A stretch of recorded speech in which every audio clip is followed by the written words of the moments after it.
So last class we learned that the derivative of a log is 1 over stuff d stuff. So I want you to imagine a way that we could make this go backwards. If I were to take the integral of 1 over stuff, then that should result in a natural log of the stuff plus c.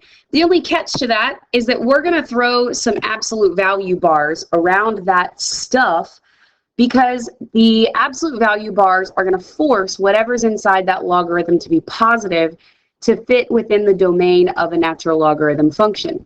So that is something you need to put in your rules. You need to remember. You need to make sure that you have on a flashcard, if you're a flashcard person, just have stored for studying tools. So it's kind of like going backwards and forwards. We know that the derivative of natural log is 1 over stuff. The integral of 1 over stuff is natural log. So kind of being able to toggle back and forth. So let's look at a couple of examples, and I'm not going to do a ton. We'll keep this video pretty short. So if you are to see a constant, we're going to take that constant and move it to the outside.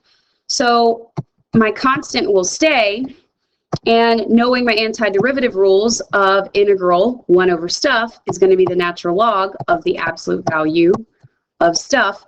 And don't forget your plus c. So not so bad, pretty easy. We'll look at the second one, and notice I've now given you a definite integral of the exact same function. I've given you a definite integral of the exact same function. So we're going to go ahead and copy down our answer that we had from up top. But now we're going to evaluate this from 1 to e. And remember, we always plug in our top one first. So 2 natural log absolute value of e. And actually, guys, I don't know why I copied in that plus c. I didn't need that plus c. And minus 2 natural log absolute value of 1. Now you're going to notice that 1 and e are both positive values, so the absolute value bars are not really necessary. So the absolute value bars aren't really necessary at that point, so we're going to go ahead and simplify this. We know that the natural log of e is 1, so 2 times 1. We know that the natural log of 1 is 0, giving us a final answer of 2. So you should be able to use both a definite integral and an indefinite integral and apply this rule. But we start to look at some other stuff, and it might not be obvious that we're going to use our natural log rule, but let's apply what we know about u substitution. I still see some form of 1 over stuff in this next example, okay? So what I'm going to do is set up a u substitution. Let me make my pen just a little bit smaller. And we're going to let u be 2x minus 1, which means that du will be 2 dx. Now, I obviously don't have a 2, so let's divide it out. 1/2 du is equal to dx. And I can now rewrite my function to be 1/2 the integral 1 over u du. And this looks exactly like my log rule. We're going to carry over our 1/2. We know that the antiderivative of 1 over u is going to be the natural log absolute value of u. Don't forget your plus c because this is an indefinite integral. And we need to substitute back in our u. So we have the natural log absolute value 2x minus 1. And we're going to throw our plus c on it. And this becomes our final answer. Okay?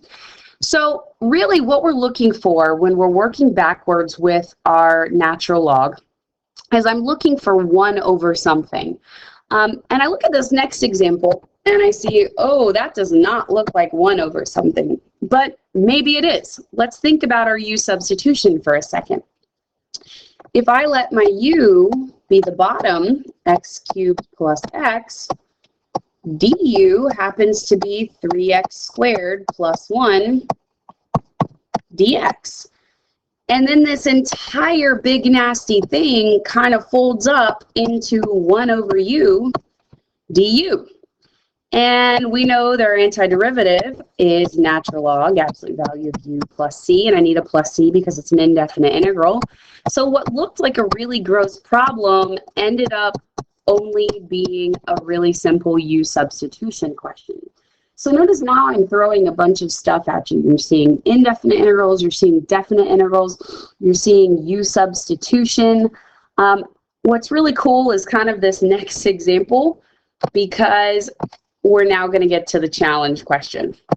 Okay, so I look at this and I think, oh, u sub, let's make the bottom u. Ooh, that doesn't work. So then I start to think, well, maybe the top factors. Doesn't really look at it. Doesn't look like it does. So we're going to do something a little interesting and a BC level question. So I think a lot of times we forget skills learned in Algebra 2 and in pre-cal, and this is straight up a division problem, guys. So what if I treat this like it's a division problem and we do some synthetic division? I'm going to put my 1, because it was x minus 1. I'm going to go across the top and write 1, negative 2, a placeholder of 0 for my x term, and a 3. And let's do some synthetic division. I'm going to bring down my 1. 1 times 1 is 1. Negative 2 plus 1 is negative 1. 1 times negative 1 is negative 1. We add, multiply, and I've got my remainder. What you may not have discovered is what we've just done is given ourselves a tool to rewrite this problem. I can now say this 1 second, Savannah, is x squared minus x minus 1 plus my remainder over my divisor. So we're going to rewrite this using those pieces. X squared minus x minus 1 plus 2 over x minus 1 dx. And what that's going to allow me to do is to now take the antiderivative of the pieces. Now remember, you can go term by term, or we can actually split this right there. Okay, so let's split it into integral x squared minus x minus 1 dx. And then let's also split this, and I'm going to put the 2 on the outside, 1 over x minus 1 dx. And I now have x cubed over 3, x squared over 2, minus x. I'm not going to put my plus c because honestly I only need 1 plus c for this entire thing. Over here, if we think about doing some u sub and we let u be x minus 1, then du is just dx. And this thing becomes 2 integral 1 over u du. So my entire problem is now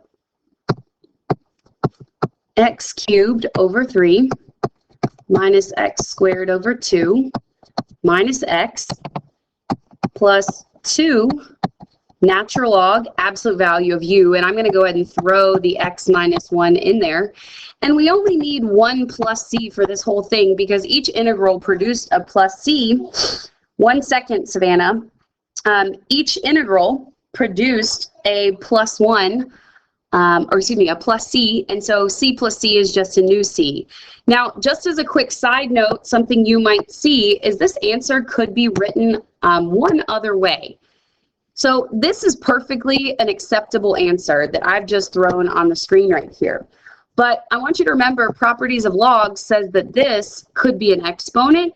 So let's say you're on a multiple choice portion of the exam and you could see an answer in the multiple choice that instead looks like this. And that would also be another perfectly acceptable answer. So now that we've kind of done that, what I'd like for you guys to try, because I want to keep this video pretty short, I want you guys to see if you can try this one. Oh, hang on. There we go.